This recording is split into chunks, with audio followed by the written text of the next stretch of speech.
जी हाँ, नमस्कार दोस्तों, आप सभी को पुनः इस ऑनलाइन प्लेटफ़ॉर्म में स्वागत है और आप सभी के लिए पुनः फिर से एक बहुत ही ज़बरदस्त क्लास लेके आ गया हूँ दोस्तों, जिसमें हम महिला पर्यवेक्षक का प्रीवियस क्वेश्चन पेपर हल करेंगे दोस्तों। और ये क्वेश्चन पेपर है दोस्तों 26 मार्च 2017 का, जो कि पोषण और स्वास्थ्य से लिया है दोस्तों मैंने। और ये हमारा छठवां क्लास है और इससे पहले मैंने 5 क्लास पोषण और स्वास्थ्य के अपलोड कर दिया है, जो कि बहुत ही डिटेल से वहाँ पे हर एक क्वेश्चन को एक्सप्लेन किया है दोस्तों। वो नहीं देखा तो एक बार ज़रूर देखिएगा।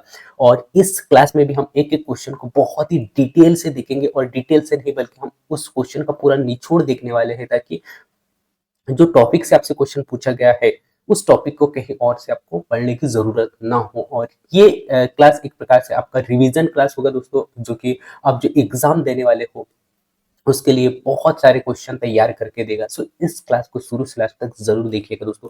सो मैं आपको लेके चलता हूँ दोस्तों पहला क्वेश्चन की ओर। और ये जो है 26 मार्च 2017 का पहला शिफ्ट का पहला क्वेश्चन आपको यहाँ पे देखने को मिलेगा दोस्तों, पोषण और स्वास्थ्य से। पहला क्वेश्चन आपसे पूछा गया था दोस्तों कि पूरे जनसंख्या के लिए आहार संबंधित लक्ष्य क्या है? क्वेश्चन को मैं पुनः रिपीट करता हूँ दोस्तों, कि क्वेश्चन है आपके पास में कि पूरे जनसंख्या के लिए आहार संबंधित लक्ष्य क्या है? ये आपको यहाँ पे बताना है दोस्तों। सबसे पहले तो हम समझते हैं आहार को।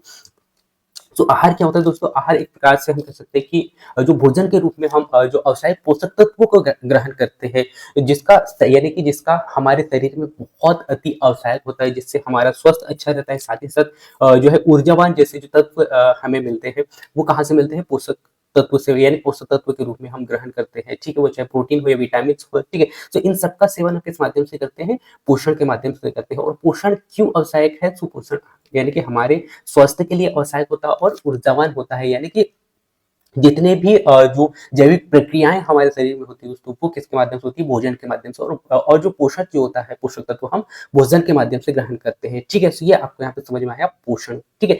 और यह शरीर को ऊर्जा प्रदान करने का कार्य करती है दोस्तों, और साथ ही साथ वृद्धि और साथ ही साथ रोग प्रतिरोधक क्षमता को बढ़ाने में सक्षम करती है, ठीक है? इसके साथ-साथ में संपूर्ण यानी कि शरीर को स्वस्थ बनाए रखने में भी मदद करती है। तो ये पोषक तत्व के कुछ महत्वपूर्ण फैक्ट थे, जो कि मैंने आपके सामने रखा। और पोषण को यदि हम देखें दोस्तों, तो पोषण सही मात्रा में यदि न मिले, तो व्यक्ति जो है कमज़ोर हो जाता है और उन्हें बीमारियाँ हो सकती है, और उससे कहा जाता है कुपोषण, है ना?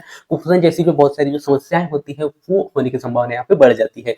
पोषण क्या है और पोषण की कमी से क्या प्रभाव पड़ सकता है बॉडी पे, ये भी हमने यहाँ पे देखा दोस्तों। इसके बाद में और कुछ महत्वपूर्ण फैक्ट मैं रखता हूँ पोषण से संबंधित। तो पोषण का प्रकार आपको देखना होगा दोस्तों। पोषण का प्रकार सामान्यतः 2 प्रकार से हम पढ़ते हैं।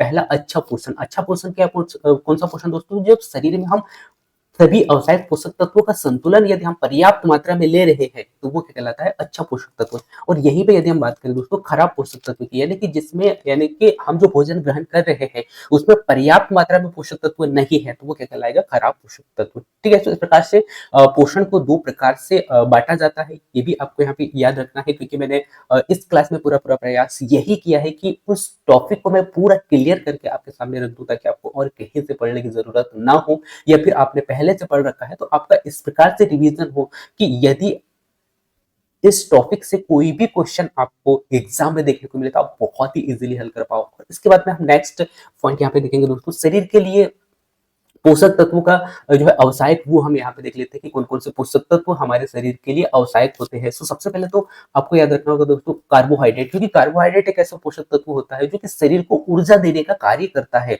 और यदि मैं यहाँ पे बात करूँ दोस्तों कार्बोहाइड्रेट की, कार्बोहाइड्रेट सबसे अधिक और तुरंत, है ना? सबसे अधिक और तुरंत तुरंत जो है ऊर्जा देने का कार्य कौन करता है? कार्बोहाइड्रेट करता है। कार्बोहाइड्रेट्स यानी कि शरीर को ऊर्जा देने का कार्य करता है, ये आपको याद रखना है। इसके बाद में सेकंड आपने बहुत बार पढ़ा होगा वसा को, है ना? वसा सबसे अधिक मात्रा में यदि आपसे पूछे, तो आपको याद रखना है क्या सबसे अधिक मात्रा में जो एनर्जी हमें मिलता है, वो मिलता है वसा से, लेकिन तुरंत और अधिक। तुरंत और अधिक आपको याद रखना है कार्बोहाइड्रेट से, ठीक है? तो ये पॉइंट आपको यहाँ पे ऐड कर लेना है। इसके बाद में नेक्स्ट अगला जो पोषक तत्व जो हमारे शरीर के लिए चाहिए दोस्तों, वो चाहिए प्रोटीन। जो कि प्रोटीन का मुख्य कार्य क्या होता है? वैसे आप सभी को पता है कि प्रोटीन यानी कि हमारा जो शरीर का जो निर्माण हुआ है, वो किससे बना है? प्रोटीन प्रोटीन से बना है, वो चाहे नाखून हो या फिर हम कह सकते हैं बाल हो, तो ये किससे बने होते हुए होते हैं? प्रोटीन से बने हुए होते हैं। सो शरीर की जो मरम्मत और साथ ही साथ मांसपेशियों के निर्माण में ये सहायक होते हैं, इसीलिए पोषक तत्व के रूप में हमें प्रोटीन की भी आवश्यकता होती है। इसके बाद में जिसका जिक्र मैं यहाँ पे वसा का कर रहा था, वसा जो कि यह एक संग्रहण यानी कि ऊर्जा संग्रहण और साथ ही साथ शरीर शरीर के अंगों की सुरक्षा के लिए भी ये सहायक होता है, ठीक है, और साथ ही साथ ऊर्जा के रूप में भी ये सहायक होता है, और सबसे अधिक ऊर्जा जो है वसा से मिलता है, ठीक है, ये भी आपको यहाँ पे याद रखना है। इसके बाद में यदि मैं यहाँ पे नजर डालो दोस्तों विटामिन और खनिजों की, तो शरीर की रोग प्रतिरोधक क्षमता को बढ़ाने और साथ ही साथ हड्डियों से संबंधित या फिर त्वचा संबंधित या फिर रक्त संचार जैसे सहायक यानी कि इनके जैसे जो प्रक्रियाएं हैं उनमें सहायता करने का कार्य इनके द्वारा किया जाता है। सो प्रोटीन से हम खनिजों के द्वारा किया जाता है, ठीक है, सो ये भी आपको यहाँ पे याद रखना है। सो इस प्रकार से हमने आवश्यक पोषक तत्व में प्रोटीन, विटामिन और खनिज देखा दोस्तों। इसके बाद में आपको यहाँ पे याद रखना है पानी, यानी कि वैसे यदि हम देखें पानी में कोई पोषक तत्व नहीं होता है, लेकिन हमारा जो शरीर है दोस्तों, शरीर का सबसे अधिकतर भाग यानी कि हमारे शरीर में ज्यादातर भाग क्या है, पानी से बना हुआ होता है, यानी कि पानी होता है हमारे शरीर में। तो ये भी याद रखना है क्योंकि पानी भी हमारे शरीर के लिए आवश्यक होता है, क्योंकि इसी पानी के माध्यम से जो है हम जैविक प्रक्रियाएं यानी कि हमारे शरीर में जो जैविक प्रक्रियाएं होती है वो जैविक प्रक्रियाएं सुचारू रूप से चल पाती है, ठीक है। तो ये भी आपको यहाँ पे याद रखना है। सो कार्बो यानी कि शरीर के लिए आवश्यक पोषक तत्व मुख्यतः यदि हम देखें तो आपको 4 प्रकार से देखने को मिलेंगे, लेकिन इसमें जो है पानी को भी आपको ऐड करना है, जो कि जैविक प्रक्रियाएं हो गई या फिर बहुत सारे ऐसी प्रक्रियाएं हैं जो हमारे शरीर के लिए आवश्यक होती हैं, उनको कराने में पानी हेल्प करता है, ठीक है, यानी कि इसी के माध्यम से हो पाता है, ठीक है। तो इस प्रकार से हमने यहाँ पे देखा दोस्तों शरीर के लिए आवश्यक पोषक तत्व कौन कौन से हैं, ठीक है। इसके बाद पोषक तत्व की कमी से हम बचाव कैसे कर सकते हैं और इसकी कमी से कौन कौन सी बीमारियां हो सकती है, ये भी एक बहुत ही वेरी वेरी इंपॉर्टेंट पॉइंट है। यदि मैं यहाँ पे बात करूँ पोषक तत्व की कमी की, यानी कि शरीर में यदि पोषक तत्व की कमी होगी तो कहीं ना कहीं हमारे शरीर में रोग प्रतिरोधक क्षमता कम होगी और रोग होने की संभावना यहाँ पे बढ़ जाती है। और पोषक तत्व के आधार पर 2 प्रकार के पोषक तत्व होते हैं दोस्तों, जिसे हम कहते हैं मैक्रोन्यूट्रिएंट्स और दूसरा जो होता है दोस्तों माइक्रोन्यूट्रिएंट्स। माइक्रो मींस आपको याद रखना है छोटा, यानी कि ऐसे पोषक तत्व जिनकी कम आवश्यकता होती है, और ऐसे पोषक तत्व माइक्रो मींस ऐसे पोषक तत्व होते हैं दोस्तों जिनकी आवश्यकता अधिक होती है। आवश्यकता अधिक कैसे, जैसे हमने यहाँ पे देखा कार्बोहाइड्रेट्स हो गया, प्रोटीन हो गया, वसा हो गया और विटामिन एवं खनिज हो गया, है ना, यानी कि वसा, प्रोटीन और कार्बोहाइड्रेट्स, ये 3 ऐसे पोषक तत्व होते हैं जो कि हमारे शरीर के लिए अधिक आवश्यक होते हैं, ठीक है। तो जैसे कार्बोहाइड्रेट्स मैंने बताया, उसके बाद में वसा सेकंड बताया, है ना, तो वसा हो गया, है ना। तो ये ऐसे तत्व होते हैं दोस्तों जो कि हमारे शरीर के लिए अति आवश्यक होते हैं। इसके बाद में जो कम यानी कि माइक्रो न्यूट्रिएंट्स होते हैं, यानी कि इनकी आवश्यकता हमारे शरीर में कम होती है। अब ये कम कैसे, जैसे यानी कि कुछ खनिज पदार्थ हो गया, है ना, खनिज पदार्थ जैसे आयरन हो गया या फिर जल हो गया, तो ये कम मात्रा में आवश्यक होती है। अच्छा, अधिक मात्रा में यदि हम बात करें तो जल भी यहाँ पे माइक्रो न्यूट्रिएंट्स में आ जाएगा, क्योंकि आप सभी को पता है कि हमारे शरीर का अधिकतर ज्यादातर भाग किससे बना होता है, यानी कि क्या पाया जाता है हमारे शरीर में, जल पाया जाता है, ठीक है। सो इस प्रकार से आपको ये फैक्ट भी याद रखना है। और इससे पहले वाले क्लास में मैंने माइक्रो न्यूट्रिएंट्स हो या फिर मैक्रो न्यूट्रिएंट्स हो, दोनों को बहुत ही डिटेल से एक्सप्लेन किया है, और इसका एक एक्स्ट्रा क्लास में भोजन को पढ़ाने वाला हूँ, उसमें बहुत ही डिटेल से एक्सप्लेन करूंगा। सो उस क्लास को देखोगे तो कहीं ना कहीं ये पूरा फैक्ट आपका क्लियर हो जाएगा। वैसे कुछ कुछ पॉइंट मैंने आपको यहाँ पे ऐड करके बता दिया है। इसके बाद में हम यहाँ पे देख लेते हैं दोस्तों कि पोषक तत्वों की कमी के कारण कौन कौन सा रोग हो सकता है और किन किन तत्वों की कमी से। तो यदि मैं यहाँ पे बात करूँ दोस्तों आयरन की कमी से, तो आप सभी को याद रखना है, और ये क्वेश्चन कई बार पूछा जा चुका है दोस्तों 2017 में। सो आयरन की कमी से क्या होता है, एनीमिया रोग होता है, ठीक है। और यदि मैं यहाँ पे विटामिन सी की बात करूँ तो विटामिन सी की कमी से स्कर्वी रोग होता है। और विटामिन डी की कमी से क्या होता है दोस्तों, विटामिन डी की कमी से रिकेट्स होता है, और ये खासकर बच्चों में ज्यादातर देखा जाता है। और प्रोटीन की कमी से क्वासियो का रोग होता है दोस्तों, कहा बच्चों में, ठीक है। और यदि मैं यहाँ पे बात करूँ मैरामस की, है ना, मैरामस हो गया या फिर क्वासियो का रोग, ये प्रोटीन की कमी के कारण होता है, ठीक है। तो ये पूरा फैक्ट मैंने आपके सामने रखा, जो कि एग्जाम की दृष्टि से बहुत ही वेरी वेरी इंपॉर्टेंट है, ठीक है। सो इस प्रकार से हमने बहुत ही डिटेल से पोषण को समझा दोस्तों। इसके बाद में कुछ महत्वपूर्ण फैक्ट मैं आपके सामने रखता हूँ कि मेरा पूरा पूरा प्रयास यही है कि पूरा डिटेल से उस पॉइंट को मैं समझा सकूं जो क्वेश्चन में पूछा गया है। अब कुछ महत्वपूर्ण फैक्ट मैं आपको बताता हूं दोस्तों, जो एग्जाम की दृष्टि से बहुत ही वेरी वेरी इंपॉर्टेंट है। सो यदि मैं यहाँ पे बात करूं दोस्तों पोषण की, सो आप सभी को पता है कि जो WHO है दोस्तों, विश्व स्वास्थ्य संगठन, जिसे हम कहते हैं विश्व स्वास्थ्य संगठन, ये ऐसा संगठन है दोस्तों जो कि वैश्विक स्तर पर जो है रोग या फिर बहुत सारी जो ऐसे जो समस्याएं आती है रोग से संबंधित, उनको देखने का कार्य किसके द्वारा किया जाता है? WHO के द्वारा किया जाता है। और इसके अनुसार हर एक व्यक्ति को 2000 से 2500 तक कैलोरी प्रतिदिन होना चाहिए, ये मानना किसका है? WHO का। ठीक है, सो ये भी आपसे क्वेश्चन पूछा जा सकता है कि WHO के अनुसार हर एक व्यक्ति को कितना कैलोरी चाहिए दिन भर में, है ना, कि प्रतिदिन कितना चाहिए। तो ये कितना चाहिए दोस्तों? 2000 से 2500 के मध्य में एक स्वस्थ व्यक्ति को। ठीक है, तो ये आपको यहाँ पे याद रखना है, जिससे हम संतुलित यानी कि संतुलित मात्रा में पोषक तत्व ग्रहण कर रहा है व्यक्ति, ये कह सकते हैं। क्योंकि पर्याप्त मात्रा में यदि पोषक तत्व ले रहे हो तो उसमें कहीं ना कहीं 2000 से 2500 के मध्य में आपके पास में कैलोरी होना चाहिए उस भोजन में। ठीक है, इसके बाद में नेक्स्ट अगला जो आपको याद रखना है दोस्तों, जो कि भारत सरकार ने राष्ट्रीय स्वास्थ्य मिशन शुरू किया था, ताकि लोग सही आहार और पोषण प्राप्त कर सके और उसके प्रति जो है पोषण के प्रति जागरूकता, यानी कि लोगों को जागरूक किया जा सके। इसके लिए भारत सरकार ने राष्ट्रीय पोषण मिशन भी यहाँ पे शुरू किया था। ठीक है, सो ये भी बहुत ही वेरी वेरी इंपॉर्टेंट है। इसके बाद में नेक्स्ट पॉइंट आपको ऐड करना है दोस्तों कि WHO के अनुसार 5 में से 1 व्यक्ति, इन्होंने क्या आंकड़ा निकाला है दोस्तों कि जो 5 में से 1 व्यक्ति जो है पोषण आज स्थिति में पोषण की कमी के कारण बीमार से ग्रसित है। ये आंकड़ा किसके? WHO के द्वारा निकाला गया है। और भारत में 50% से अधिक महिलाएं और जो बच्चे जो है आयरन की कमी से जो है शिकार है, यानी कि आयरन की कमी का शिकार है, यानी कि एनीमिया से ग्रसित है। ये यहाँ पे आंकड़ा निकाला गया दोस्तों। इसके बाद में अधिक मात्रा में, इसके लिए अधिक मात्रा में फास्ट फूड हो गया, मीठा और जो तला भोजन का, यानी फिर खाना या फिर मोटापा और हृदय रोग जैसी जो समस्या, हृदय रोगों को जन्म देने का कार्य करता है। ठीक है, तो इस प्रकार से यदि अधिक पोषण की कमी होती है तो इस प्रकार से जो रोग है कहीं ना कहीं यहाँ पे देखने को मिल सकते हैं। ठीक है, सो ये फैक्ट भी आपको याद रखना है दोस्तों। सो इस प्रकार से आपने यहाँ पे देखा दोस्तों, इस क्वेश्चन का राइट आंसर आपको यहाँ पे देखने को मिला होगा, जो कि क्वेश्चन में पूछा गया था आपसे, क्या कि पूरे जनसंख्या में, यानी पूरे जनसंख्या के लिए आहार संबंधित लक्ष्य क्या है। सो आपने देखा होगा दोस्तों कि पोषक तत्वों की कमी से भी बचाव होना चाहिए। इसके बाद में नेक्स्ट हमने देखा था कि संतुलित वजन और इष्टतम प्रदर्शन भी होना चाहिए, और इसके लिए जागरूकता के तौर पर भारत सरकार के द्वारा कार्यक्रम भी चलाया गया था। और सकारात्मक स्वास्थ्य बनाए रखना, जी हाँ, सकारात्मक स्वास्थ्य को भी बनाए रखना है। इस प्रकार से हमने देखा दोस्तों कि इस क्वेश्चन का राइट आंसर सभी ऑप्शन होगा, यानी कि पूरे जनसंख्या के लिए आहार संबंधित जो लक्ष्य है, ये पूरे तीनों फैक्ट, यानी कि तीनों ऑप्शन आपको देखने को मिलेंगे दोस्तों। ठीक है,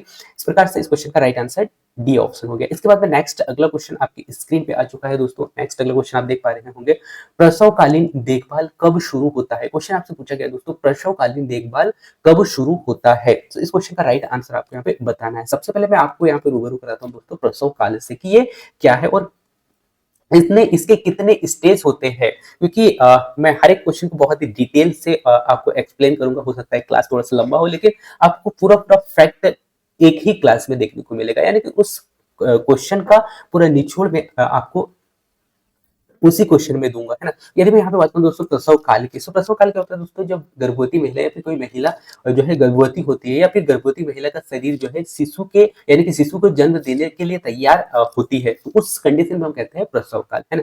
तब उसे प्रसव काल कहा जाता है। ठीक है, तो ये आम या सरल शब्दों में मैंने यहाँ पे एक्सप्लेन करके बताया कि गर्भवती यानी प्रसव काल क्या होता है। ठीक है, तो ये आपको यहाँ पे याद रखना है। और इस दौरान जो है दोस्तों गर्भाशय में संकुचन होता है ना, क्या होता है? संकुचन होता है, जिससे बच्चा धीरे धीरे बाहर आता है। ठीक है, ये पॉइंट भी आपको यहाँ पे याद रखना है। और गर्भावस्था के मध्य, यानी कि गर्भावस्था के 37वें या 42वें हफ्ते के बीच में ये होता है। ठीक है, तो ये पॉइंट भी आपसे पूछा जा सकता है। ठीक है, गर्भावस्था के यानी कि कितने 37वें या फिर 42वें हफ्ते के बीच में होता है। ठीक है, तो ये पॉइंट पे आपको ऐड करना है। ठीक है, जिससे कि आपसे पूछा जा सकता है। ठीक है, और खासकर मैं उन पॉइंटों को ज्यादा हाईलाइट करूंगा दोस्तों जो कि बहुत ही ज्यादा पूछे गए हैं या फिर पूछे जाने की संभावना ज्यादा है। और प्रसव काल के 3 चरण होते हैं, उन चरणों से भी मैं आपको रूबरू करा देता हूं दोस्तों। और इससे पहले हमने 25 मार्च के जो फर्स्ट और सेकंड शिफ्ट के पेपर हल किया दोस्तों, सो वहां पे इस पॉइंट यानी कि इस टॉपिक से बहुत ज्यादा क्वेश्चन पूछे गए हैं गर्भावस्था से। ठीक है, सो इसीलिए आप इस पॉइंटों को आप, यानी कि ये पॉइंटों को आप बहुत ही अच्छे से याद रखें दोस्तों, है ना। तो प्रसव काल को मुख्यतः 3 चरणों में बांटा जाता है दोस्तों। पहला चरण होता है प्रसव शुरू होना, है ना, प्रसव शुरू होना, या पहला चरण हम कह सकते हैं। और इस चरण में क्या होगा दोस्तों, इस चरण में गर्भाशय में हल्के से, यानी कि हल्के से तेज संकुचन होना स्टार्ट यहाँ पे हो जाता है, और गर्भाशय जो है यानी कि तीव्र धीरे धीरे खुलता है, जिससे शिशु बाहर आ सके। ठीक है, और यह चरण कुछ घंटों यानी कि कुछ घंटों से लेकर लगभग 24 घंटे तक चलता रहता है, ठीक है। तो ये पहला चरण होता है, यानी कि प्रसव शुरू होना, ये पहला चरण हो गया। इसके बाद में सेकंड चरण आता है शिशु का जन्म, यानी कि जब गर्भाशय पूरी तरह से खुल जाता है, यानी कि हम कह सकते हैं 10 सेंटीमीटर तक खुल जाता है, तब महिला को जोर लगाना यहाँ पे होता है, ठीक है। ये सेकंड स्टेज में का प्रक्रिया है। इसके बाद में संकुचन की मदद से शिशु धीरे-धीरे बाहर आता है, और यह प्रक्रिया लगभग 30 से 2 घंटे तक चलता है, क्योंकि ये ऐसे पॉइंट है दोस्तों जहाँ से क्वेश्चन बनने की संभावना बहुत ही ज़्यादा है, ठीक है। तो ये सेकंड पॉइंट आपको यहाँ पे याद रखना है। इसके बाद में थर्ड स्टेज होता है दोस्तों, तीसरा चरण, जिसमें कि हम कहते हैं तीसरे चरण को अपरा अपरा का बाहर आना, यानी कि शिशु के जन्म के बाद में गर्भाशय से अपरा का बाहर आना, जो कि यह चरण जो है 5 से 30 मिनट तक होता है, ठीक है। तो इस प्रकार से प्रसव काल की जो प्रक्रिया होती है दोस्तों, वो 3 चरणों में होती है, और 3 चरणों को बहुत ही डिटेल से आपको याद रखना है। वो चाहे समय की बात करें या फिर इसमें जो जितने फैक्ट दिए गए हैं उन सबको आपको बहुत ही अच्छा से याद रखना है। इसके बाद में प्रसव काल की, जैसे कि क्वेश्चन में जिक्र किया गया है दोस्तों, प्रसव काल का देखभाल का, है ना। तो इसको हम यहाँ पे देख लेते हैं दोस्तों। तो जब माँ जो है प्रसव में होती है दोस्तों, सो उस समय बच्चे का जन्म होता है ना, सॉरी, प्रसव काल में होती है और बच्चे का जन्म होता है, उस समय दी जाने वाली देखभाल को हम क्या कहते हैं, इंट्रानेंटल केयर कहते हैं, ठीक है। और यह देखभाल दोस्तों सुरक्षित प्रसव और नवजात शिशु की सुरक्षा, और साथ ही साथ प्रसव पश्चात जटिलता से बचने के लिए किया जाता है, और इसीलिए बहुत जरूरी भी ये होता है, ठीक है। इसके बाद में कुछ महत्वपूर्ण फैक्ट पहले मैं आपके सामने रखता हूँ, उसके बाद मैं क्वेश्चन का आंसर दूंगा दोस्तों।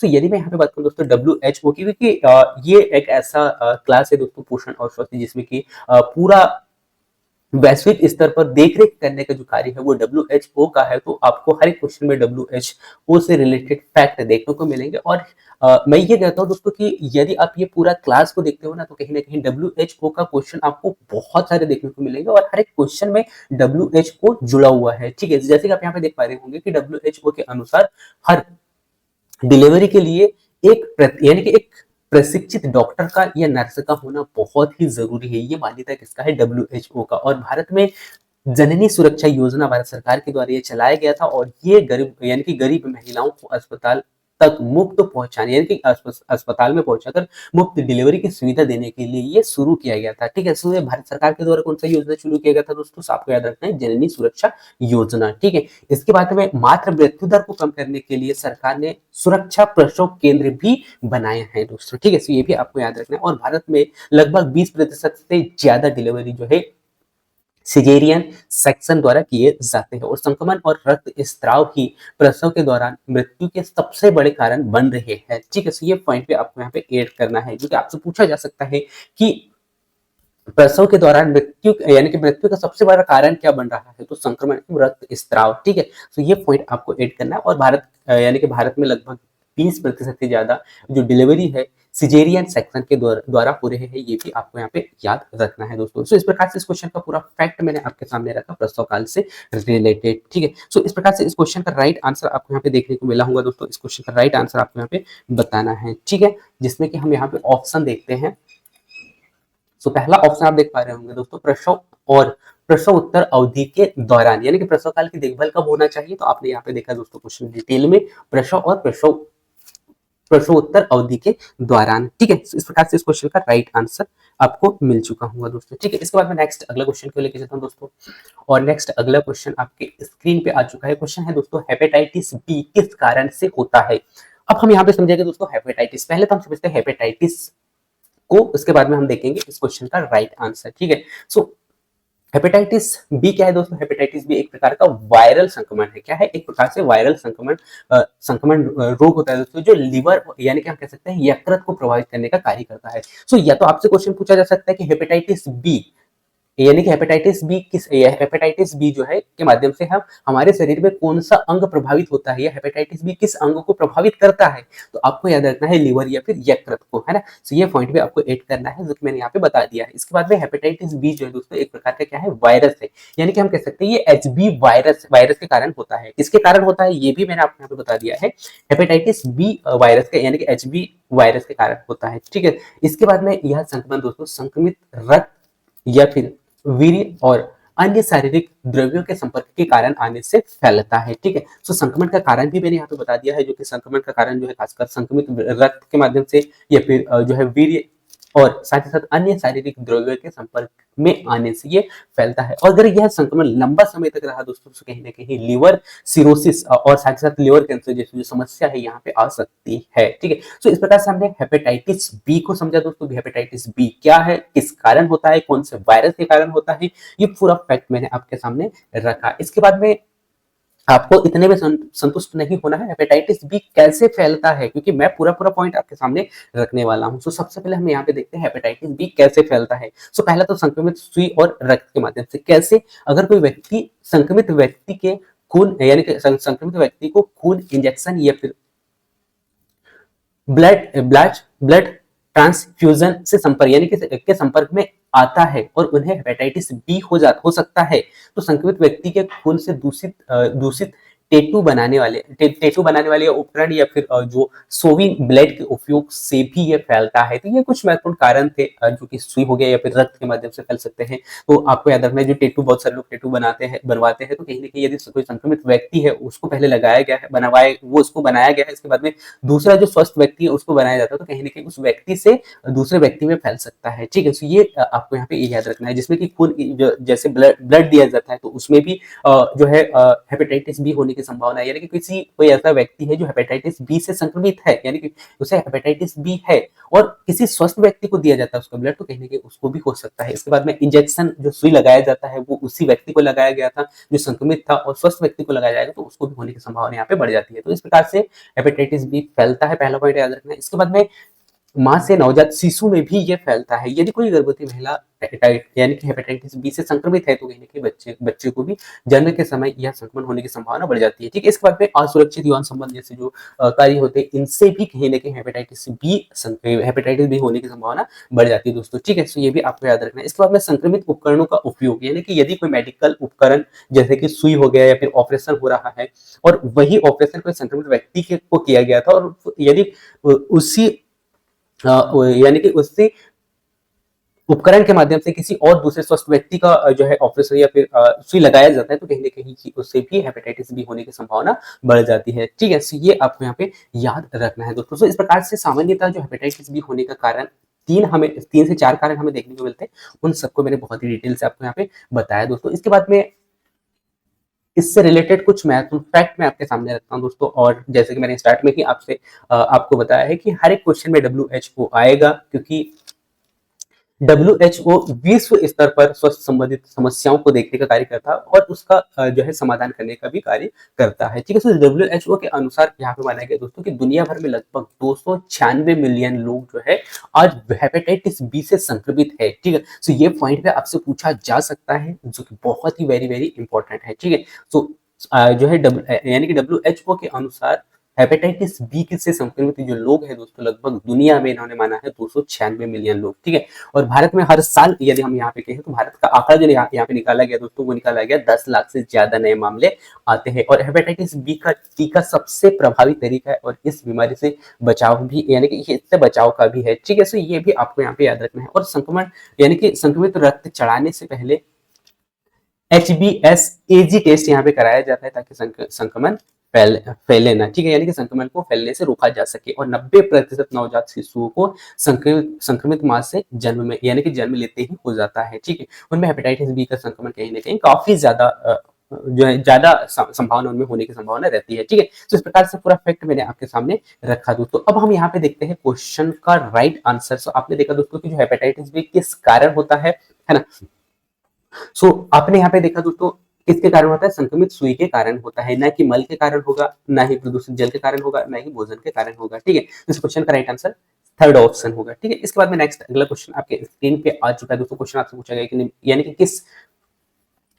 किसी निश्चित भौगोलिक क्षेत्र में किसी बीमारी या संक्रमण एजेंट की निरंतर उपस्थिति को क्या कहते हैं। क्वेश्चन को मैं पुनः रिपीट करता हूं दोस्तों। क्वेश्चन है आपके पास में कि किसी निश्चित भौगोलिक क्षेत्र में किसी बीमारी या फिर संक्रामक एजेंट की निरंतर उपस्थिति को क्या कहते हैं, ये आपको यहाँ पे बताना है। ठीक है, तो सबसे पहले तो हम समझते हैं दोस्तों भौगोलिक क्षेत्र के अंतर्गत संक्रमण एजेंट को। ठीक है, तो यदि मैं यहाँ पे बात करूँ दोस्तों रोगों का प्रसार की, तो सबसे पहले हम समझते हैं रोगों का प्रसार यानी कि संक्रमण को। तो किसी भी संक्रमक रोग का प्रसार अलग अलग स्तरों पर अलग अलग स्तरों पर होता है। ठीक है, जब कोई बीमारी किसी विशेष क्षेत्र में लंबे समय तक बनी रहती है तो उसे कहा जाता है स्थानिक रोग कहा जाता है। ठीक है, उसे क्या कहा जाता है? स्थानिक रोग कहा जाता है। अगर वही बीमारी तेजी से फैलने लगे तो उसे महामारी कहा जाता है। जैसे पिछले बार हमने कुछ दशक यानी कुछ दिन पहले हमने देखा था दोस्तों, जो कोरोना जो था वो कैसा था? एक महामारी था जो कि बहुत ही तेजी से फैलने लगा था। ठीक है, सो ये आपको यहाँ पे याद रखना है। अगर कोई बीमारी दुनिया भर में फैल जाए तो उसे महामारी कहा जाता है। क्या कहा जाता है? महामारी कहते हैं। ठीक है, सो ये पॉइंट भी आपको याद रखना है। सो इससे आपको समझ में आया कि रोगों का प्रसार क्या है। सो रोगों का प्रसार आपको याद रखना है कि संक्रमण रोगों का प्रसार जो है अलग अलग स्तरों में होता है, और जब कोई बीमारी किसी विशेष क्षेत्र में लंबे समय तक बनी रहती है या उसे बनी रहती है तो उसे स्थानिक रोग कहते हैं। ठीक है, और सेकंड पॉइंट मैंने आपको यहाँ पे बताया दोस्तों कि यदि कोई बीमारी तेजी से फैल रही है या फिर दुनिया भर में फैल रही है तो उसे महामारी कहेंगे। ठीक है, सो ये आपको यहाँ पे याद रखना है दोस्तों। इसके बाद में नेक्स्ट अगला पॉइंट आपके सामने आ चुका है दोस्तों। यहाँ पे हम देखते हैं रोगों के प्रकार की। ठीक है, सो रोगों के प्रकार सामान्यतः अलग अलग होते हैं दोस्तों, जिसमें कि हम पहला देखते हैं स्थानिक रोग। ठीक है, सो स्थानिक रोग क्या होता है दोस्तों? स्थानिक वे रोग होते हैं जो किसी विशेष क्षेत्र में लंबे समय तक बने रहते हैं, और यह रोग अचानक नहीं फैलते दोस्तों, बल्कि एक क्षेत्र यानी कि एक क्षेत्र में लगातार फैलते रहते हैं। ठीक है, यानी कि ऐसा क्षेत्र जहाँ पे लगातार कोई बीमारी या कोई रोग फैल रहा है तो उसे क्या कहेंगे? स्थानिक बीमारी या स्थानिक रोग कहते हैं दोस्तों। जैसे कि मलेरिया हो गया है, जो कि जैसे कि मलेरिया हो गया भारत और अफ्रीका में कुछ हिस्सों में स्थानिक माना जाता है जैसे, क्योंकि ये लगातार फैल रहा है। या फिर उसके बाद में डेंगू की यदि मैं यहाँ पे बात करूँ दोस्तों, तो उष्ण कटिबंधीय जो क्षेत्र होते हैं यहाँ पे स्थानिक रूप में डेंगू हमें देखने को मिलता है। उसके बाद में चिकन पॉक्स जो है ये कई देशों में हर साल कुछ मामले यहाँ पे देखने को मिले थे। ठीक है, सो ये आपको यहाँ पे पूछा जा सकता है स्थानिक बीमारी कौन कौन सी है। सो मलेरिया, डेंगू, चिकन पॉक्स। इसके बाद में हम यहाँ पे देखते हैं महामारी। सो महामारी के तौर पे आपने देखा था दोस्तों जो है 2009 में H1N1 जो कि जिसे कहा जाता था स्वाइन फ्लू, है ना, स्वाइन फ्लू जो कि भारत में फैला था। ठीक है, तो ये भी किस प्रकार का बीमारी है? एक प्रकार से महामारी बीमारी है दोस्तों। ये कैसे बीमारी होती है? जब कोई बीमारी यानी कि जब कोई बीमारी एक क्षेत्र में अचानक बहुत तेजी से फैलता है, अचानक बहुत तेजी से फैलता है। यदि कोई तेजी से फैल रहा है ना, यानी कि लंबे समय तक है तो वो स्थानिक होगा, लेकिन वो तेजी से फैल रहा है, अचानक तेजी से फैल रहा है तो उसे कहा जाएगा महामारी। ठीक है, और यह अस्थायी यानी कि कैसा होता है? अस्थायी होता है। ठीक है, लेकिन बहुत खतरनाक होता है। जैसे कोविड-19 आपने देखा था, कोरोना, है ना, सो वो खतरनाक था और बहुत तेजी से अचानक ही फैला था। ठीक है, इसके बाद में नेक्स्ट अगला कोरोना वायरस आप यहाँ पे देख पा रहे हो, जिसका जिक्र मैं आपसे कर रहा था, जो कि पहला लहर यहाँ पे 2020 में कई देशों में यहाँ पे देखने को मिला था दोस्तों। ठीक है, तो इस प्रकार से हमने देखा महामारी को। इसके बाद में हम यहाँ पे देख लेते हैं नेक्स्ट अगला महामारी रोग यानी कि पैंडेमिक। यानी कि जब इसमें क्या होता है दोस्तों कि जब कोई बीमारी कई देशों में, कई देशों और महाद्वीपों में फैलता है तो उसे महामारी कहते हैं। ठीक है, जैसे कि कोविड-19 जो कि दुनिया भर में फैला था, और स्पेनिश फ्लू जो कि सन 1918 के दशक में ये दुनिया भर में लाखों लोगों को यानी कि लाखों लोगों की मौत इसके कारण हुई थी। सो ये भी एक प्रकार से क्या है?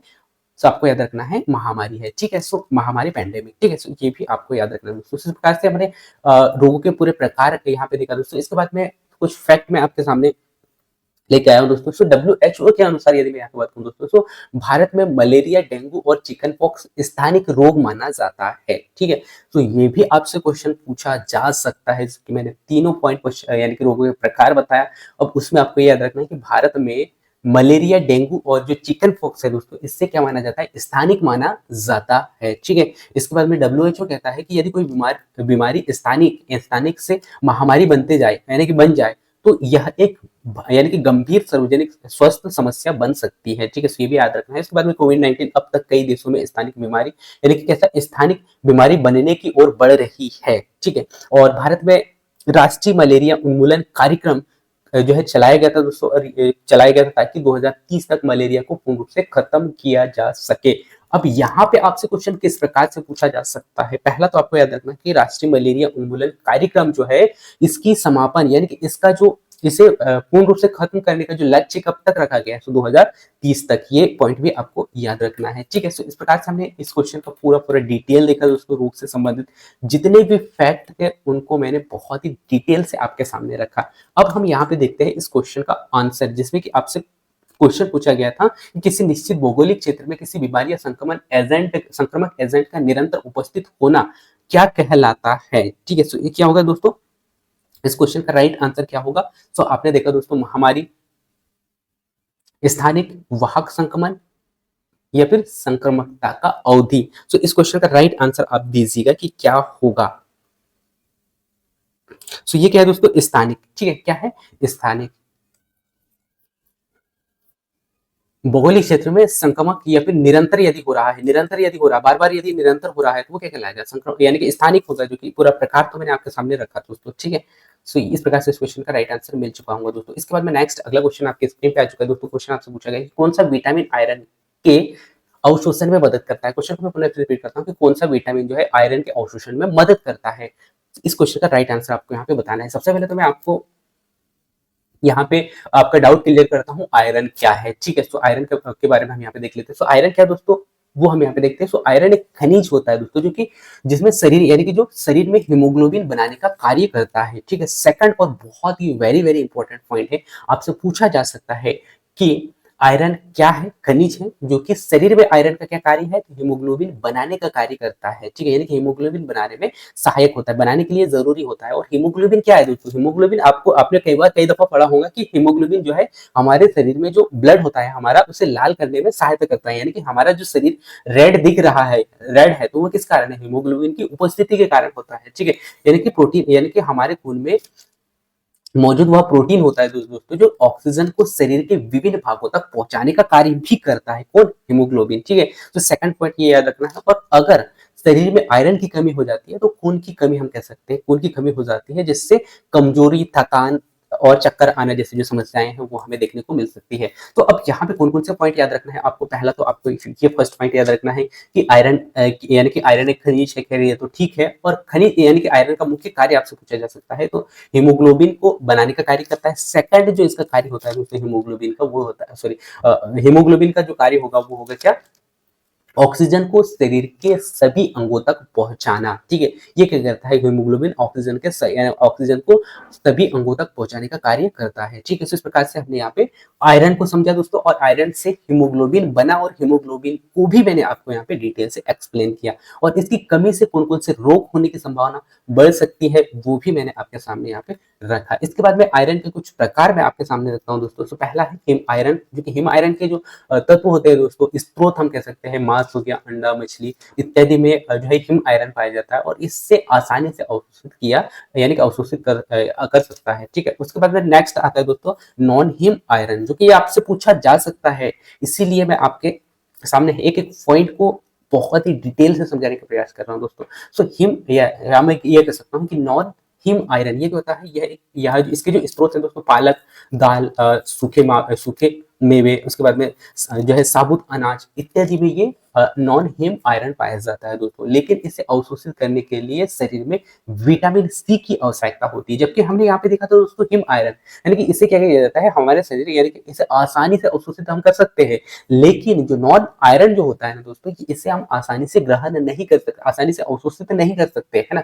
इसके लिए आपको आवश्यकता होगी विटामिन सी की, ठीक है? ये भी आपको याद रखना है। इसके बाद में कुछ महत्वपूर्ण फैक्ट मैं आपके सामने रखता हूँ दोस्तों, जो कि हम बार-बार जिक्र WHO का कर रहे हैं।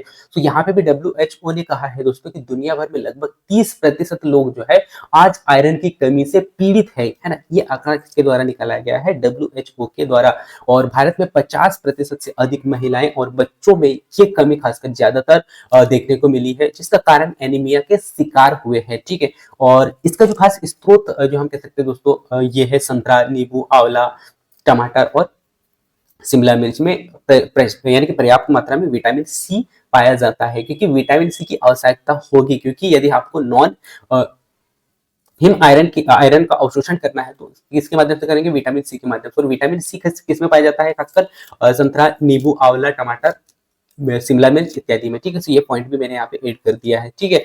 इसके बाद में नेक्स्ट पॉइंट आपको याद रखना दोस्तों, राष्ट्रीय स्वास्थ्य मिशन, जो कि भारत सरकार के द्वारा ये चलाया गया था दोस्तों, राष्ट्रीय स्वास्थ्य मिशन। और इसके तहत भारत सरकार ने एनीमिया को कम करने के लिए ये जागरूकता अभियान के तौर पर ये चलाया था। इसके बाद में नेक्स्ट और बहुत ही वेरी वेरी इंपॉर्टेंट पॉइंट है दोस्तों, कि अगर आयरन और विटामिन सी को एक साथ लिया जाए, तो आयरन का अवशोषण 67% बढ़ जाता है, ठीक है? तो ये पॉइंट आपको ऐड करना है, जो कि बहुत ही वेरी वेरी इंपॉर्टेंट है। और हर एक पॉइंट आपके लिए फैक्ट वाले जो पॉइंट है दोस्तों, फैक्ट वाला जो स्लाइड है, वो हर एक पॉइंट आपके लिए बहुत ही वेरी वेरी इंपॉर्टेंट पॉइंट होंगे, जो कि आपको बहुत ही अच्छे से समझना है ना? तो इस प्रकार से इस पॉइंट को भी आपको याद रखना है कि अगर आयरन और विटामिन सी को एक साथ मिलाया जाए, तो आयरन को कितना अवशोषित कर पाएंगे? 67। यदि आयरन यानी यदि विटामिन सी उपस्थित नहीं है तो उस कंडीशन में आप जो है नॉन हिम आयरन को अवशोषित नहीं कर सकते हैं। ठीक है, so ये भी आपको याद रखना है। इसके बाद में नेक्स्ट अगला क्वेश्चन से पहले हम इस क्वेश्चन का राइट आंसर की ओर बढ़ते हैं दोस्तों। आपको यहाँ पे बताना था कि कौन सा विटामिन है जो आयरन को अवशोषित करने का कार्य करती है। सो आपने देखा दोस्तों कौन सा, एस्कॉर्बिक एसिड यानी कि विटामिन सी, जो कि विटामिन सी के माध्यम से ही हम आयरन का अवशोषण करते हैं। ठीक है, तो ये आपको याद रखना है। और कितना 67%। ठीक है, इस प्रकार से इस क्वेश्चन का राइट आंसर मिल चुका होगा दोस्तों। इसके बाद में नेक्स्ट अगला क्वेश्चन आपकी स्क्रीन पे आ चुका है। क्वेश्चन आपसे पूछा गया दोस्तों, चिकन पॉक्स की संक्रामकता कब होती है, यानी कि कब तक रहती है। क्वेश्चन आपसे पूछा गया है कि चिकन पॉक्स यानी कि छोटी माता जिसे कहा जाता है की संक्रामकता कब तक रहती है, ये आपको यहाँ पे बताना है दोस्तों। सो इससे पहले तो मैं आपको यहाँ पे बताता हूं दोस्तों चिकन पॉक्स को, यानी कि छोटी माता क्या होती है। सो चिकन पॉक्स क्या है दोस्तों, जिसे छोटी माता भी कहा जाता है, और ये एक प्रकार से वायरल संक्रमण होता है जो कि वेरियोला वायरस यानी कि वेरियोला जोस्टर वायरस के कारण फैलता है। ठीक है, सो सेकंड और बहुत ही वेरी वेरी इंपॉर्टेंट पॉइंट है कि चिकन पॉक्स किस वायरस के कारण फैलता है, ये आपसे पूछा जा सकता है। सो वेरियोला वायरस के कारण फैलता है। ठीक है, या फिर चिकन पॉक्स कैसा कैसा रोग है, तो वायरल संक्रमण रोग है। ठीक है, so ये भी आपको याद रखना है। और यह खासकर बच्चों में होने वाला एक अत्यधिक संक्रमण रोग माना जाता है दोस्तों, लेकिन यह किसी भी उम्र के व्यक्ति को हो सकता है। ठीक है, ये नहीं कह सकते कि ये बच्चों में ही होता है, लेकिन खासकर ज्यादातर जो बच्चों में होने की संभावना यहाँ पे होती है। ठीक है, इसके बाद में इसके लक्षणों को जो है, इसके लक्षण क्या होते हैं दोस्तों, खुजली होना या फिर लाल दाने पड़ जाना या फिर तेज बुखार आना या थकान या भूख न लगना जैसे जो समस्याएं, ये जैसे जो लक्षण यदि दिखाई देते तो हम कह सकते हैं कि चिकन पॉक्स होने की संभावना यहाँ पे बढ़ जाएगी। ठीक है, यानी कि चिकन पॉक्स हो सकता है। ठीक है, इसके बाद में यह एक व्यक्ति से दूसरे व्यक्ति में बहुत तेजी से फैलता है, और खासकर तब तक संक्रमण यानी कि संक्रमित व्यक्ति यानी कि ये तब फैलता है दोस्तों जब संक्रमित व्यक्ति छींकता है, खांसता है या उसके दाने फूटते हैं, तो उस कंडीशन में हम कह सकते हैं कि चिकन पॉक्स की जो फैलने की जो प्रक्रिया है या फैलने की जो संभावना है उस कंडीशन में ज्यादा हो जाता है। ठीक है, इस प्रकार से हमने यहाँ पे देखा चिकन पॉक्स को क्या है, कैसे फैलता है, किस वायरस के कारण फैलता है, कैसे फैलता है, ये पूरा फैक्ट मैंने आपके सामने रखा है। इसके बाद मैं नेक्स्ट अगला पॉइंट को लेकर चलता हूँ फैक्ट की ओर। और WHO या फिर विश्व स्वास्थ्य संगठन जिसे हम कहते हैं, इसके अनुसार चिकन पॉक्स का लगभग जो संक्रमण है दोस्तों वो यहाँ पे निकाला गया है 90% लोगों में उनके जीवन में कम से कम एक बार होता है। ये जो मानना है किसका है, WHO का है। ठीक है, तो ये पॉइंट भी आपसे पूछा जा सकता है। ठीक है, और किसी व्यक्ति को एक बार चिकन पॉक्स हो जाए तो उसके शरीर में वायरस निष्क्रिय रूप से रहता है और बाद में सिंगल्स नामक यानी कि सिंगल्स नामक बीमारी का कारण बन सकता है। ठीक है, तो ये पॉइंट भी आपको याद रखना। चिकन पॉक्स के लिए सबसे प्रभावी रोकथाम जो है वेरियोला वैक्सीन यहाँ पे दिया जाता है, जो लगभग 85 से 90% सुरक्षा प्रदान करती है और संक्रमित व्यक्ति को कम से कम 1 से 7 दिन तक, है ना, कितना, कम से कम 1 से 7 दिन तक ये रहता है और दाने पूरी तरह से सूखने के बाद ही बाहर जाना चाहिए। ठीक है, अगर गर्भवती महिला को चिकन पॉक्स हो जाए तो नवजात शिशु को गंभीर यानी कि जटिलता का खतरा हो सकता है। ठीक है, सो ये पॉइंट भी आपको याद रखना है। सो इस प्रकार से इस क्वेश्चन का पूरा फैक्ट मैंने आपके सामने रखा। सो आपने यहाँ पे देखा दोस्तों कि चिकन पॉक्स का जो संक्रमण जो है वो कितने दिन तक होता है, तो आपको इस क्वेश्चन का राइट आंसर आपको यहाँ पे देखने को मिला दोस्तों, लगभग कितने 6 दिन का होता है, यानी कि 1 से 7 दिन यहाँ पे माना गया है। ठीक है, यानी कि सॉरी 7 से 10 दिन, यानी कि कम से कम व्यक्ति को जो है कम से कम 7 से 10 दिन यानी कि 10 दिन तक अलग रहना होता है। यानी कि चिकन पॉक्स का जो संक्रमण जो काल होता है दोस्तों, संक्रमण तक कब तक रहता है, तो आपको याद रखना है 6 दिन तक रहता है और फिर भी उसे जो है 7 से 10 दिन तक अन्य लोगों से अलग रहना होता है। ठीक है, तो ये पॉइंट पे आपको ऐड करना है दोस्तों। ठीक है, तो इस प्रकार से इस क्वेश्चन का राइट आंसर आपको यहाँ पे देखने को मिला होगा, कितना 6 दिन तक। ठीक है, 6 दिन बाद तक। ठीक है, इसके बाद में नेक्स्ट अगला क्वेश्चन आपके स्क्रीन पे आ चुका है दोस्तों। क्वेश्चन आपसे पूछा गया है कि शरीर में भोजन को पचाने या अवशोषित करने या फिर परिवहन करने और पोषक तत्वों को ग्रहित करने के लिए आवश्यक ऊर्जा को क्या कहते हैं। क्वेश्चन को मैं पुनः रिपीट करता हूँ कि शरीर में भोजन को पचाने, अवशोषित करने, परिवहन करने और पोषक तत्वों को संग्रहित करने के लिए आवश्यक ऊर्जा को क्या कहते हैं, ये आपको यहाँ पे बताना है। ठीक है, इससे पहले कुछ महत्वपूर्ण फैक्ट मैं आपके सामने रखता हूँ और शरीर में ऊर्जा की आवश्यकता को हम समझते हैं। तो शरीर में ऊर्जा की आवश्यकता क्यों होती है और ऊर्जा हमें कहाँ से मिलती है। जैसे कि हमने पोषण पढ़ा था, तो पोषण में मैंने आपको बताया था दोस्तों कि जो हमारे शरीर में जो एनर्जी मिलता है वो किस माध्यम से मिलता है, भोजन के माध्यम से मिलता है ना, और भोजन के माध्यम से हम पोषक तत्वों को ग्रहण करते हैं। ठीक है, और वो पोषक तत्व कहाँ से मिलते हैं, या तो आपको जंतु के माध्यम से मिलते हैं या फिर पौधों यानी कि पादपों के माध्यम से मिलते हैं। ठीक है, सो शरीर को सही ढंग से काम करने के लिए हमें एनर्जी की आवश्यकता होती है दोस्तों, जो कि जैसे कि भोजन का पाचन करना, अवशोषण करना, उत्सर्जन की जो प्रक्रिया हो गई, या फिर परिवहन के द्वारा जो खर्च जो एनर्जी होता है उसके लिए एनर्जी की आवश्यकता होती है। और ये हमें भोजन खाने के बाद मिलती है, यानी भोजन के माध्यम से मिलती है, और भोजन के बाद हमारा शरीर उसे ऊर्जा में बदल देता है। ठीक है, और ऊर्जा में बदलने के बाद में उसका उपयोग विभिन्न जैविक क्रियाओं के लिए किया जाता है, और इस प्रकार यानी कि इस प्रक्रिया में भोजन को पचाने, पोषक तत्वों को अवशोषण करने और रक्त में अवशोषण करने और साथ ही साथ रक्त में पहुंचाने और कोशिकाओं में संग्रहित करने के लिए ऊर्जा की आवश्यकता होती है। क्या क्या? पहले तो पाचन के लिए आप कह सकते हो, पोषक तत्वों का अवशोषण के लिए, रक्त में यानी कि रक्त में पहुंचाने के लिए, रक्त को पहुंचाने के लिए, इसके बाद में रक्त में पहुंचाने के लिए, और साथ ही साथ कोशिकाओं में संग्रहित करने के लिए इसकी आवश्यकता होती है। और इस ऊर्जा को थर्मोजेनेसिस भी कहा जाता है। ये एक बहुत ही वेरी वेरी इंपॉर्टेंट पॉइंट है, जो कि ऊर्जा को क्या जाता है, थर्मोजेनेसिस भी कहा जाता है, जो कि आपसे क्वेश्चन पूछा जा सकता है। ठीक है, इसलिए मैंने ये पॉइंट पे आपको बता दिया है। इसके बाद में WHO के अनुसार, या फिर इसका जो फैक्ट हम देख लेते हैं, WHO के अनुसार शरीर में कुल ऊर्जा का जो खपत है दोस्तों, लगभग कितना 10% थर्मोजेनेसिस यानी कि थर्मोजेनेसिस में उपयोग होता है। ठीक है, ये भी आपको याद रखना है। प्रोटीन युक्त भोजन जो है थर्मोजेनेसिस को अधिक बढ़ाने यानी कि अधिक बढ़ाते हैं, जिससे कि शरीर में अधिक कैलोरी की आवश्यकता होती है। और जैसे कि मैंने आपको स्टार्ट में ही बताया था दोस्तों कि जो हमारे शरीर में कैलोरी की जो मात्रा है लगभग 2000 से 2500 के मध्य में होना चाहिए एक स्वस्थ व्यक्ति के लिए। ठीक है, इसके बाद में कैफीन और जो ग्रीन टी जो होता है दोस्तों, शरीर में थर्मोजेनेसिस को बढ़ाने में मदद करता है। जो लोग अधिक सक्रिय होते हैं उनका थर्मोजेनेसिस स्तर अधिक होता है, जिससे वजन कम करने में भी मदद मिलती है। ठीक है, और ठंडे वातावरण में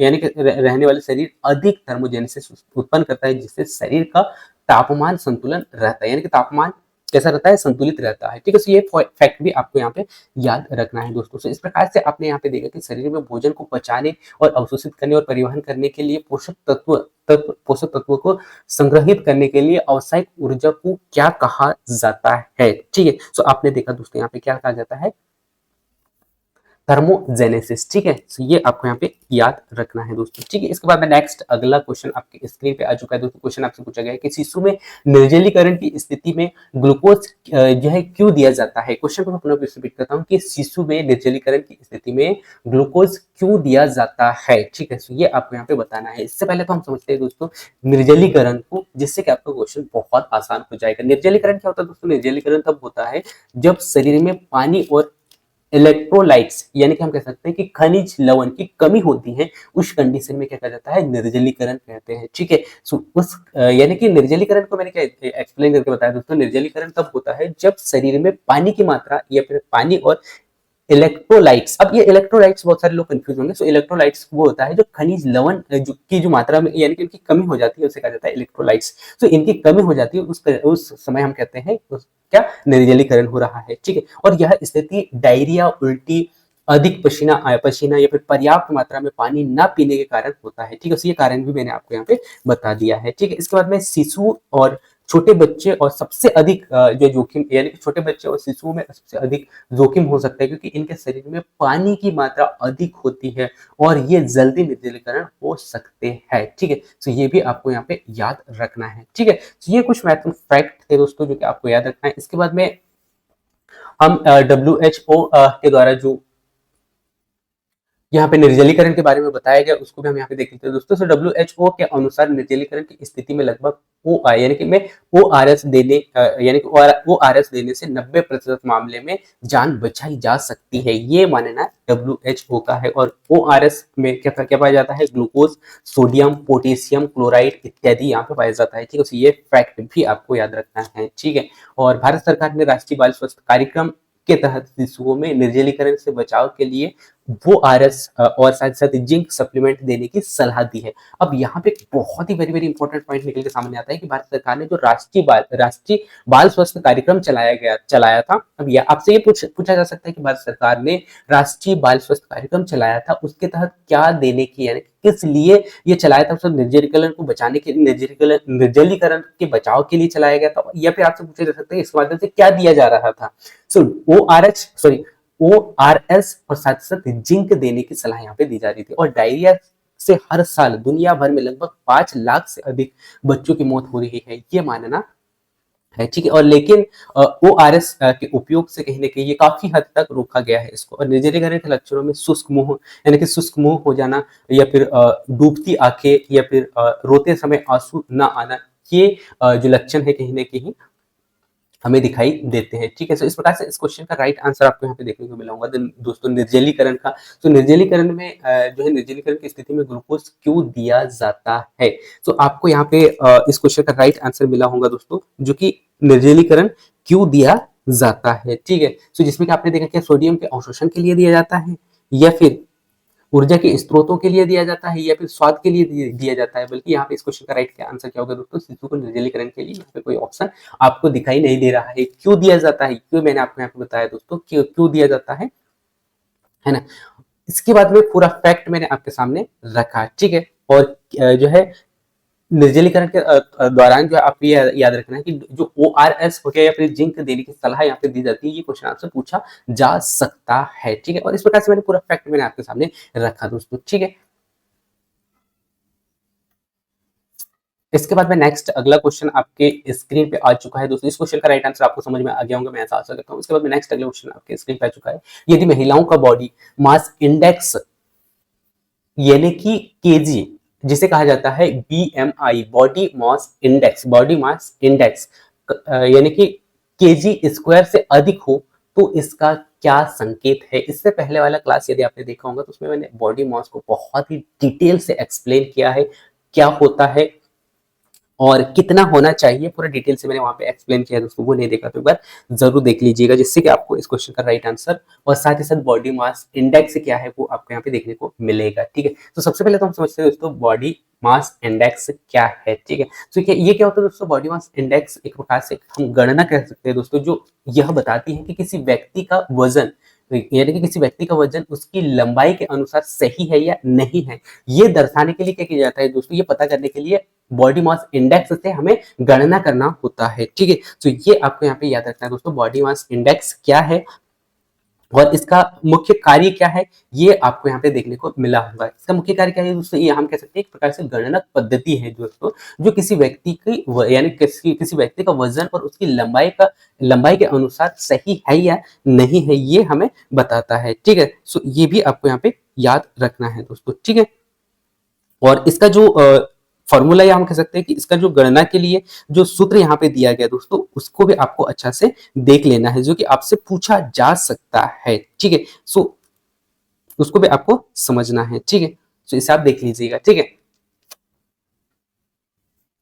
इसके बाद में IBM का उपयोग यह पता लगाने के लिए किया जाता है दोस्तों, ताकि कोई व्यक्ति सामान्य वजन, यानी कि व्यक्ति का सामान्य वजन अधिक है या फिर सामान्य है, या फिर कोई मोटापा का शिकार तो नहीं है, इसके लिए ये दिया जाता है, ठीक है। तो इसमें आपको वजन और साथ ही साथ आयु को कैलकुलेट किया जाता है इंटू 100 से, ठीक है। इस प्रकार से बॉडी मास इंडेक्स निकाला जाता है, ठीक है। तो ये भी आपको यहाँ पे याद रखना है दोस्तों, ठीक है। इसके बाद मैं नेक्स्ट पॉइंट को लेकर चलता हूँ। IBM को हम यहाँ पे समझते हैं दोस्तों, क्योंकि WHO के अनुसार जो IBM यहाँ पे निकाला जाता है दोस्तों, वो है जैसे 18.5 से यदि कम है तो उसे कहा जाएगा कम वजन माना जाता है, ठीक है।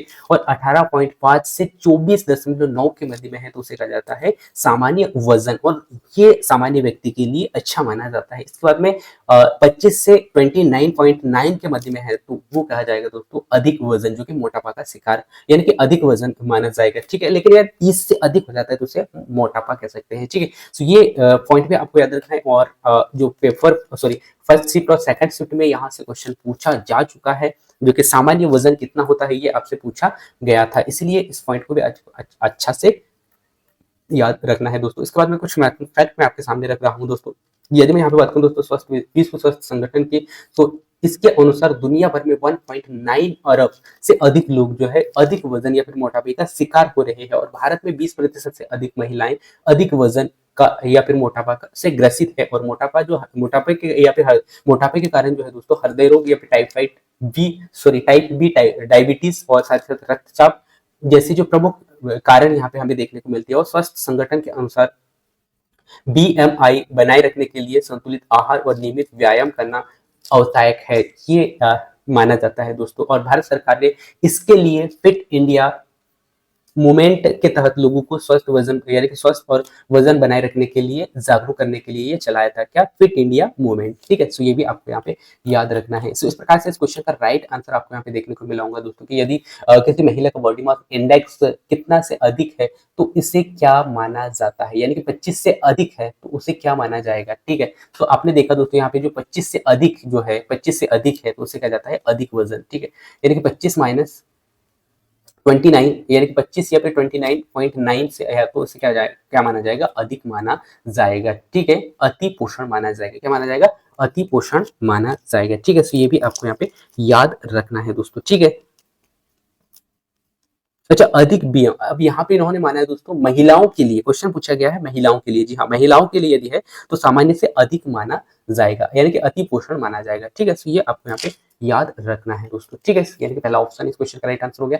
इसके बाद में नेक्स्ट अगला क्वेश्चन आपके स्क्रीन पे आ चुका है और ये लास्ट क्वेश्चन है दोस्तों। और मैं उम्मीद करता हूँ कि आपने हर एक क्वेश्चन को बहुत ही डिटेल से देखा होगा और एक क्वेश्चन से आपका पूरा पूरा कॉन्सेप्ट क्लियर हो रहा होगा, मैं ऐसा आशा करता हूं। और ऐसे ही क्लासेस यदि आपको चाहिए तो आप कमेंट्स कर सकते हैं ताकि मैं ऐसे ही क्लासेस आपको देता रहूं। हो सकता है कि क्लास थोड़ा लंबा हो लेकिन आपको पूरा पूरा फैक्ट मिले, ये जरूरी है दोस्तों। ठीक है, तो जैसे कि आप लास्ट क्वेश्चन देख पा रहे होंगे कि कोनी स्टोमेटाइटिस, ग्लोसाइटिस और साथ ही साथ चिलोसिस किस पोषक तत्व की कमी के कारण होते हैं। क्वेश्चन को मैं पुनः फिर से रिपीट करता हूँ कि कोनी स्टोमेटाइटिस, ग्लोसाइटिस और चिलोसिस किस पोषक तत्व की कमी के कारण होता है, ये आपको यहाँ पे बताना है। सो सबसे पहले तो हम यहाँ पे समझते हैं कोनी स्टेमेटाइटिस या फिर ग्लोसाइटिस या फिर चिलोसिस क्या होता है। तो यदि मैं यहाँ पे बात करूँ दोस्तों, कोनी स्टोमेट यानी कि स्टोमेटाइटिस, ये क्या है दोस्तों, यह एक प्रकार से मुंह से कानों की यानी कि मुंह से कानों पर घाव या फिर सूजन तो यहाँ पे होता है। ठीक है, जिसे हम क्या कहते हैं, कोलीस्टोमेटाइटिस। ठीक है, और इसका कारण क्या होता है दोस्तों, इसका कारण खासकर होता है दोस्तों कि राइबोफ्लेविन, ये राइबोफ्लेविन की कमी के कारण, जिसे कहा जाता है विटामिन बी, यानी कि विटामिन बी की कमी के कारण ये हमें देखने को मिलता है। और यह दर्दनाक हो सकता है और खाने पीने में दिक्कत कहीं ना कहीं आ सकती है। ठीक है, तो यहाँ पे हमने देखा कोलीस्टोमेटाइटिस क्या है, यह मुंह से कान यानी कि मुंह से कानों पर क्या होता है, घाव या सूजन होने की संभावना यहाँ पे बढ़ जाती है। ठीक है, इसके बाद हम देखते हैं ग्लोसाइटिस। ये ग्लोसाइटिस क्या कहता है दोस्तों, ग्लोसाइटिस जो खासकर जीभ में सूजन और ललिमा को यहाँ पे दर्शाता है। और इसमें जीभ जीभ जो है दोस्तों चिकना या फिर चमकदार और लाल हो जाता है, और जो कि राइबो फ्लेविन यानी कि विटामिन बी और आयरन की कमी के कारण ये होता है। ठीक है, तो ये भी आपको याद रखना है। इसके बाद में यदि मैं यहाँ पे बात करूँ दोस्तों चिलोसिस की, तो चिलोसिस इसमें होठ यानी कि इसमें क्या होगा, होठ जो है होठ या फिर त्वचा फटने लगती है, खासकर होठों में जो फटन यानी होठों के किनारे जो फटने लगती है उससे वो जो संकेत हम कह सकते हैं कि चिलोसिस का है। ठीक है, और यहाँ राइबो फ्लेविन यानी कि जिसे कहा जाता है विटामिन बी, है ना, विटामिन बी की यानी विटामिन बी और यानी कि विटामिन बी और आयरन की कमी के कारण हो सकता है, और सर्दियों में यह समस्या अधिक देखने को मिल सकती है। ठीक है, और तो इस प्रकार से हमने बहुत ही डिटेल से एक पॉइंट को देखा दोस्तों। इसके बाद में नेक्स्ट हम देखते हैं राइबोफ्लेविन विटामिन बी क्या है, क्योंकि ये बार बार हमें देखने को मिला था। तो ये क्या है, इसके स्रोत क्या है दोस्तों, इसके अच्छे स्रोत माने जाते हैं दूध, डेयरी उत्पादक जैसे कि दही हो गया या फिर पनीर हो गया, हरी पत्तेदार सब्जियां या पालक हो गया, इसके बाद में अंडे हो गए या फिर जैसे कि बादाम हो गया, सूरजमुखी इत्यादि, या फिर साबुत अनाज। ठीक है, तो ये अच्छे स्रोत माने जाते हैं। ठीक है, तो इस प्रकार से हमने यहाँ पे पूरा डिटेल से एक एक क्वेश्चन को देखा दोस्तों। सो मैं उम्मीद करता हूँ कि एक एक क्वेश्चन को आपने बहुत ही अच्छे से समझा होगा और एक एक क्वेश्चन आपका क्लियर हुआ होगा, मैं ऐसा आशा करता हूँ दोस्तों। इसका प्लेलिस्ट बनाया गया है जो आप इस चैनल में जाके पूरे पूरे क्लासेस देख सकते हैं। सो मिलते हैं ऐसे ही जबरदस्त क्लास में, तब तक जय हिंद।